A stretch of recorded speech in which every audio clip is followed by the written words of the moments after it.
Hello, welcome to this Friday edition of The Revealing. Once again, I'm your host, Pavarotti. Now today, this is going to be a quick video, and I'm supposed to be going through your comments and your questions and addressing some of those, and I plan on doing that a little bit more in detail this weekend. But as I went through the comments over several of my videos, one comment struck me. Let's just say it struck me more than the others, and it was a simple comment. It said, Pavarotti, this case is not a movie. And when I read that, it made me smile just a little bit. Because we all know in this day and age that art imitates life, and in some cases, life imitates art imitating life. So with that being said, what I want to do before I really get into my next video, which is on the attorney, and that's the one that I'm really going to drive home for y'all. But I want to give y'all a homework assignment. It's Friday, you got the weekend, and let me see if I can give you something to do that'll help you with my perspective on this entire case. So my homework assignment for you is I have 4 movies for you to watch. Now, not one of these movies is going to explain my theory in this case, but parts of all 4 of these movies will greatly contribute to my perspective. Now, my perspective on this case is not coming from movies, I assure you, but these movies will help you to see some of the aspects of my perspective. Now, it's important for you to watch these movies in this particular order, and I'm going to give you some aspects of each one for you to look out for and see if it makes sense to you. Okay, the first movie, and y'all may have seen some of these before. If you have, great. Watch them again, but this time watch them with the perspective of this case and my theory in mind, okay? Now, the first movie I want you to watch, it'll give you kind of a perspective when I talk about the drug task force involvement of this case, okay? That movie's Rush, okay? It's a movie from the, I can't believe it was the late 80s or maybe the early 90s, starring Jason Patric, Jennifer Jason Leigh. But Rush is a movie about law enforcement who goes undercover in a small community, and they're attacking the drug issues, okay? As you watch the movie, though, the perspective I want you to gather from this, and you really have to watch the entire movie because it won't become crystallized until the very end of the movie. And that is the objective of law enforcement in their case. Okay, they go through what happens as far as working their way up the chain, trying to get to the main character that's involved in that particular organization.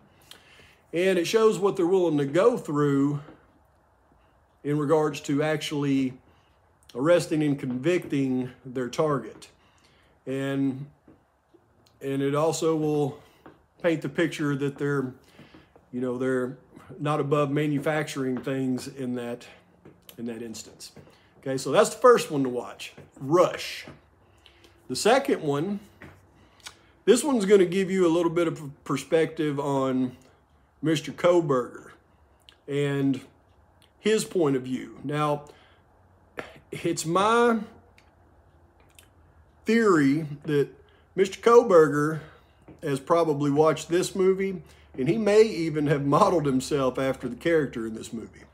And that one I've already spoke of, and I've asked some of y'all to watch. It's called Faster, starring The Rock. Okay, watch that one with the perspective of the hired gun perspective. Okay, he's the one to keep your eye on in this movie. His involvement, his personality, his drive, that would probably give you a little bit of the characterization of Mr. Kohberger and his mindset.